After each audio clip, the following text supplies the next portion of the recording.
Assalamualaikum warahmatullahi wabarakatuh. Bismillahirrahmanirrahim. Alhamdulillahirabbil alamin. Wassalatu wassalamu ala asyrafil anbiya'i wal mursalin wa ala alihi wa sahbihi ajma'in. Amma ba'd. Hadratil muhtaramin dumateng para alim ulama, para sepuh bini sepuh, para tokoh-tokoh masyarakat. Alhamdulillah summa alhamdulillah wa syukurillah. Kula kali panjenengan sami tansah dipun hormati, dipun cintai kalian Allah Subhanahu wa taala. Inggih punika dipun paringi kesehatan walafiat zahiran wa batinan, lan ugi dipun paringi panjang umur ingkang barokah, lan ugi saged ngerawi majelis taklim. Keranten monggo kita awali kelawan wawasan suratul Fatihah. Biridhaillah wa syafaati Rasulullah Muhammad sallallahu alaihi wasallam. Al-Fatihah. A'udzubillahi minasyaitonir rajim. Bismillahirrahmanirrahim. Alhamdulillahirabbil alamin. Arrahmanirrahim. Maliki yaumiddin. Iyyaka na'budu wa iyyaka nasta'in. Ihdinas siratal mustaqim. Siratal ladzina an'amta 'alaihim ghairil maghdubi 'alaihim waladdallin. Rabbi ighfirli wa liwalidayya. Amin ya rabbal alamin. Bismillahirrahmanirrahim. Allahumma nawwir qalbi binuri hidayatika kama nawwartal arda binuri syamsika wa qamarika abdan abada birahmatika ya arhamar rahimin. Walhamdulillahirabbil alamin. Qala mu'allif rahimahullah ta'ala wa nafa'ana bihi wa bi'ulumihi fid dharain. Bismillahirrahmanirrahim. Tadi niki ngaji kelawan bahas riwayatipun Imam Abu Hanifah. Imam Abu Hanifah adalah pendiri dari mazhab Hanafi yang merupakan mazhab dengan pengikut muslim, yakni Sunni terbesar di seluruh dunia. Pada bab ini pembahasan akan dimulai dengan memaparkan tentang riwayat hidup Imam Abu Hanifah. Kemudian dilanjutkan dengan pembahasan tentang Imam Abu Hanifah saat menuntut ilmu hingga ia meninggal dunia. Hal ini bertujuan dapat mengenal lebih dekat sosok mujtahid dari Kufah ini. Semoga pembahasan riwayat Imam Abu Hanifah berikut ini dapat membawa kita lebih dekat kepadanya, yakni tepatnya mengenal lebih dekat. Yang pertama yaitu riwayat kelahiran Imam Abu Hanifah. Pendiri sekaligus mujtahid mazhab Hanafi ini bernama lengkap Nu'man bin Sabit bin Suda bin Mahan At-Taimi. Namun ia lebih dikenal dengan sebutan Abu Hanifah. Kemudian setelah menjadi seorang mujtahid terkenal dan pemikirannya diikuti oleh sebagian besar kaum muslim di seluruh dunia, ia mendapat gelar kehormatan imam. Lalu gelar itu dijadikan sebagai permulaan nama panggilannya, yaitu Imam Abu Hanifah.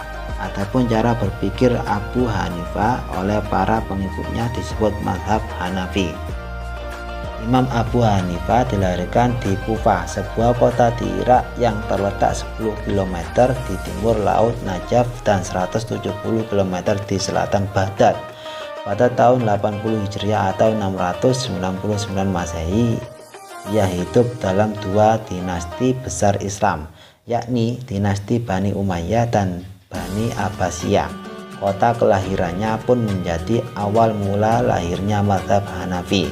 Berdasarkan nasabnya, kelahiran Abu Hanifah tertuju kepada Nu'man bin Sabit bin Suti, yakni ada yang mengatakan Zuta At-Taimi Al-Kufi. Ayahnya bernama Sabit dan merupakan keturunan, yakni putra dari keluarga Persia, yakni bukan orang Arab. Menurut salah satu versi, ia berasal dari Kabul, yakni ibu kota Afghanistan sekarang. Ketika Imam Abu Hanifah berada di dalam kandungan, orang tuanya pindah ke Kufah dan menetap di sana hingga ia lahir. Konon, ketika Imam Abu Hanifah belum lahir, kakeknya yang bernama Zuta mengajak Sabit berkunjung ke rumah Ali bin Abi Thalib. Kemudian mereka didoakan oleh sahabat Ali agar mendapat keturunan yang mulia. Doa itu pun terkabul sebab putra dari Sabit yang tidak lain adalah Imam Abu Hanifah benar-benar menjadi orang mulia dan menjadi pemimpin bagi kebanyakan kaum muslim.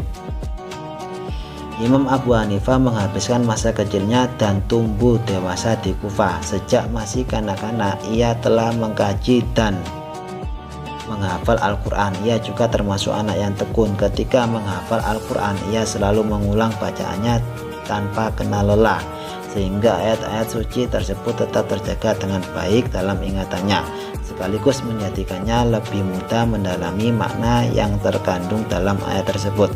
Selain hafal dan memiliki pemahaman mendalam tentang Al-Quran, Imam Abu Hanifah juga seorang ahli fikih. Kehidupannya disibukkan dengan mencari atsar atau hadis dan melakukan rihlah. Ia mempunyai kecermatan dalam berpendapat dan menjadi problem solver bagi permasalahan-permasalahan yang samar. Selain menjadi seorang mujtahid hebat dan terkenal, Imam Abu Hanifah juga seorang pembisnis yang handal. Kepandaiannya dalam berbisnis diwariskan dari ayahnya, Sabit, yang merupakan seorang pembisnis sukses di Kufah. Karena di dalam tubuh Abu Hanifah mengalir darah pembisnis, maka tidak heran bila ia juga dikenal sebagai seorang pembisnis yang sukses mengikuti jejak sang ayahnya. Kehidupan Imam Abu Hanifah terbilang bahagia dan kaya. Hal itu dapat dilihat dari kesuksesan ayahnya dalam berbisnis. Namun demikian, kekayaan yang dimiliki oleh keluarganya tidak lantas membuat Abu Hanifah sombong dan jauh dari kewajiban beragama. Justru ia semakin giat dalam mempelajari ilmu agama, sehingga ia menjadi orang soleh yang kaya. Di sela-sela usahanya sebagai seorang pedagang kain, sutra, dan pakaian, Imam Abu Hanifah tetap mempelajari ilmu agama meski saat itu ada tekanan peraturan yang diterapkan secara represif oleh gubernur Irak, yakni Hajjaj bin Yusuf.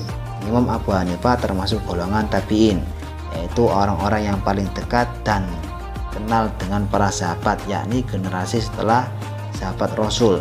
Hal ini dikarenakan oleh pertemuannya dengan salah seorang sahabat Rasulullah Muhammad SAW yang bernama Anas bin Malik dan meriwayatkan hadis darinya serta sahabat lainnya.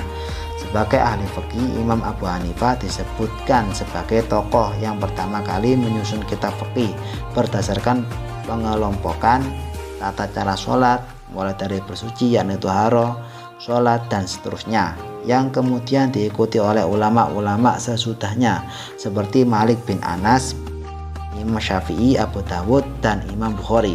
Agar dapat mengenalnya secara lebih dekat, perlu kita ketahui ciri fisik Imam Abu Hanifah secara detail. Adapun ciri-ciri fisik yang dapat diketahui adalah sebagai berikut. Yang pertama adalah memiliki tinggi badan sedang. Yang kedua adalah memiliki postur tubuh yang bagus. Yang ketiga adalah bila berbicara jelas, suaranya bagus dan enak didengar. Yang keempat adalah memiliki wajah yang rupawan. Yang kelima adalah memakai pakaian yang bagus. Yang keenam adalah selalu memakai minyak wangi. Yang ketujuh adalah memiliki kepandaian dalam bermajelis. Yang ke-8 adalah memiliki sifat kasih sayang yang tinggi. Yang ke-9 adalah pandai bergaul dan bagus dalam pergaulannya. Yang ke-10 adalah disegani, dan yang ke-11 adalah tidak suka membicarakan hal-hal yang tidak berguna. Itulah beberapa ciri yang dimiliki oleh Imam Abu Hanifah. Semoga dengan mengetahui ciri-ciri fisiknya tersebut kita dapat mengenal lebih dekat mazhab Hanafi.